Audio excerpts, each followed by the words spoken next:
Tak jsme se trochu napili vína, respektive nenapili. No a teď půjdeme opět k tématu, které vládne světu. A to jsou peníze. Mými hosty jsou pan inženýr Luboš Marek, auditor, soudní znalec, dobrý den. No a pan inženýr Radek Lančík, daňový poradce. Pánové, dobrý den. Dobrý den. Vy jste tady zase v symbioze, aby jsme si nemysleli, že pracujete odděleně, že všechno, balíček pro toho klienta je naprosto jasný. Já se vás zeptám nejdřív, kdo to je vlastně auditor? Tak auditor je specialista nebo odborník v oblasti nebo v oboru účetnictví. Ta jeho činnost je vymezena zákonem o auditorech a hlavním úkolem toho auditora je prověřovat, jestli je účetnictví vedeno správně, jestli je průkazné, jestli je úplné a jestli podává věrný obraz to účetnictví. Pro mě jako pro třeba malou nebo střední firmu mám se bát požádat auditora, aby mě udělal audit, co když tam najde nějaké nesrovnalosti a teď co s tím? Tak určitě se není třeba bát, protože auditor je o to, aby zjistil skutečný stav a pomohl ten stav řešit a odstranit samozřejmě. To znamená, že auditor rozhodně není exekutor. Ne, určitě ne. Jaké služby tedy poskytujete svým klientům? A jakým klientům? Jsou to opět střední a malí podnikatelé? Jsou to střední, malé i velké samozřejmě podniky podle toho vlastně, kdo si to objedná ty služby. Auditor vlastně se řídí ve své činnosti mezinárodními auditorskými standardy, které musí dodržovat a takovou hlavním typem té činnosti je audit účetní závěrky u firem, které splní určité podmínky, které říká zákon. Mimo to může nabízet samozřejmě dalším podnikům, které si to vyžádají z nějakých důvodů, tak může nabízet takzvaný dobrovolný audit a mimo to nabízí například třeba forenzní audit, nebo speciální audit pro zvláštní účely, jako například ověřování dotací, nějakých speciálních vybraných témat. A s tím, myslím, souvisí úloha daňového poradce, protože to na sebe navazuje tyto dvě činnosti. Jaká je v tomto případě úloha daňového poradce? Je lepší přijít před nebo po auditu? V podstatě daňový poradce, na rozdíl od auditora, kterýho si vybírá klient, tak daňový poradce je takový člověk, který radí klientovi v daňových věcech. To znamená, je to vztah klient versus stát. Ideální je, pokud klient chce mít daně v pořádku, aby toho daňového poradce navštívil ještě před podáním přiznání a požádal, aby to přiznání zpracoval. A je lépe, když má ten váš klient za sebou audit, protože pak je všechno jasné a vy máte méně práce a spolupracujete s auditorem. Je to lepší řešení? Je to určitě daleko lepší, protože ty daně navazují na účetnictví. To znamená, tak jak klient si ty věci zaúčtuje, tak vznikne hospodářský výsledek a ten potom daňový poradce přetransformuje na daňový základ. Pokud ten audit tam není, tak to musí udělat ten daňový poradce určitou prověrku účetnictví a je to práce navíc. Já mám pro vás konkrétní otázku teď, jako schválně. Když podnikatel uplatní výdaje paušálem, nemůže uplatnit slevu na dani a na děti, a jak je to při rozdělení základu daně na spolupracující osobu? Ta vaše otázka souvisí vlastně s daňovou novelou, kdy od roku 2013 byla zavedena takzvaná solidární daň. A ta solidární daň říká, pokud má někdo příjem vyšší než 48násobek průměrné mzdy, tak z toho, co je navíc, platí 7%. A aby toho nebylo málo, tak ještě stát udělal to, že pokud má někdo k tomu výdaje paušálem, tak si nemůže uplatnit slevu na dani.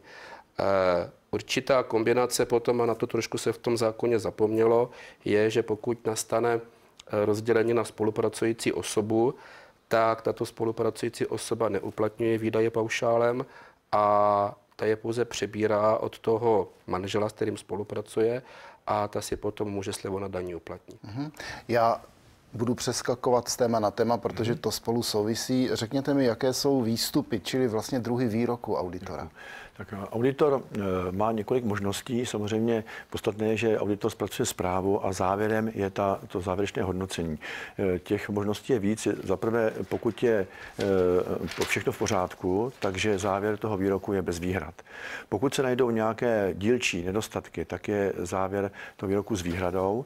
Pokud se zjistí, že to účetnictví je neprůkazné, pokud je nevěrohodné a tak dále, tak z toho pak samozřejmě vyplyne, že dává záporný výrok. Pokud mu neposkytnou auditorovi dostatečné informace, tak dává takzvané odmítnutí výroku.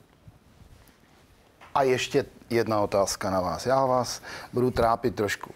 Jak je to v případě, kdy podnikatel má základ daně, tedy příjem po snížení o výdaje, ať výdaje skutečné nebo paušálem, vyšší než 48násobek průměrné mzdy, 1 280 000, a provede rozdělení na spolupracující osobu? Není to složitá otázka, doufám. Otázka není složitá, navádí trošku k daňové optimalizaci, protože pokud ten podnikatel nemá spolupracující osobu, tak z toho, co vydělá nad to vaše číslo 1 280 000, zaplatí solidární daň, která činí 7%.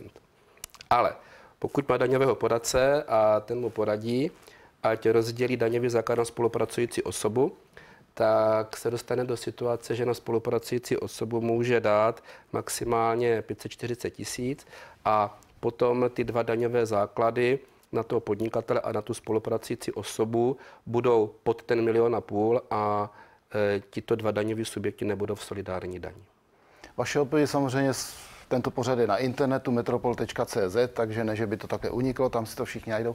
Ještě se, pane inženýre, vás zeptám, vy jste říkal o těch výrocích auditora, co ty výroky mohou ovlivnit? Tak ty výroky můžou samozřejmě ovlivnit celou řadu skutečností. Například pokud je výrok s nějakou výhradou nebo kde jsou zjištěny nějaké nedostatky, tak může ovlivnit například cenu akcií v případě prodeje akcií nebo převodu obchodních podílů. Může mít vliv na to, jestli například je poskytnut nebo zastaven proces získání dotací, úvěrů a tak dále. Takže to jsou takový ty hlavní, asi musel říct. A zase daně, podívejte se. Prodali jsme osobní automobil a vlastníkem je jiný subjekt. Bohužel ještě nedošlo k přepisu na jiný subjekt v registru vozidel. Kdo platí silniční daň? Bohužel daně jdou někdy proti logice. Tady asi správná odpověď by měla být, že ten nový vlastník, ale protože daně jdou proti logice, tak zákon o dani silniční říká poměrně natvrdo, že daň platí ten, kdo je v technickém průkazu zapsaný jako provozovatel. To znamená, ten původní prodávající, ač nevlastník, ale je zapsaný v techničáku jako provozovatel, zaplatí silniční daň a tím vypořádá ten daňový dluh vůči státu, ale protože profituje z toho auta ten nový vlastník, tak asi bych doporučil tomu člověkovi, ať jde za tím novým vlastníkem a žádá po něm proplacení té daně, kterou on zaplatil. Mm-hmm. Znovu audit. Jaký je rozdíl mezi dobrovolným a povinným auditem? Není v podstatě žádný, protože řídíme se stejnými předpisy, to znamená, jak ten povinný, tak ten dobrovolný je podle mezinárodních standardů. Mm-hmm. Takže já půjdu zrovnou na daně. Myslím, že už je to jako poslední otázka. Nám čas běží strašně rychle. Ono těch otázek by bylo asi 100 000, že jo? Ale akcionář neboli právnická osoba, SRO, postoupil svoji pohledávku na výplatu dividendy na fyzickou osobu. Právnická osoba vlastní v dceřiné společnosti 50% podíl na základním kapitálu 5 let. Jak bude zdaněna dividenda u fyzické osoby? Tady vlastně je potřeba se podívat na to, co tím postoupením nabývá fyzická osoba. Ona nenabývá akcionářská práva, ale nabývá pouze právo na výplatu peněz. Což znamená, že nebude ta dividenda zdaněna, protože dividenda je osvobozena od daně u akcionáře právnické osoby a tou cesí té pohledávky nedošlo k žádné změně. No a poslední otázka, auditor.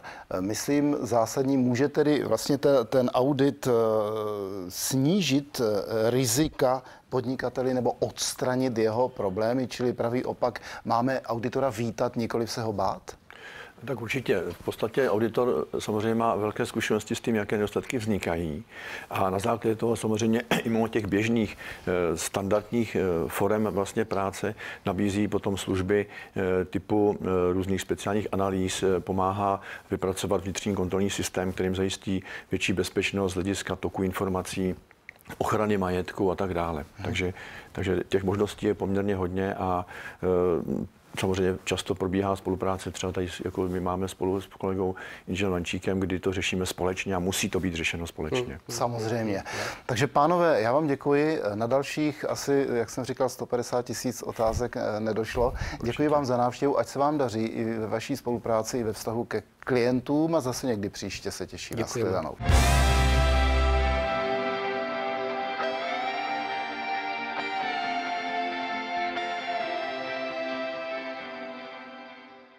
Další vydání pořadu Na vrcholu uvidíte v novém čase vždy jednou za 14 dní v pondělí v 21 hodin a začneme 10.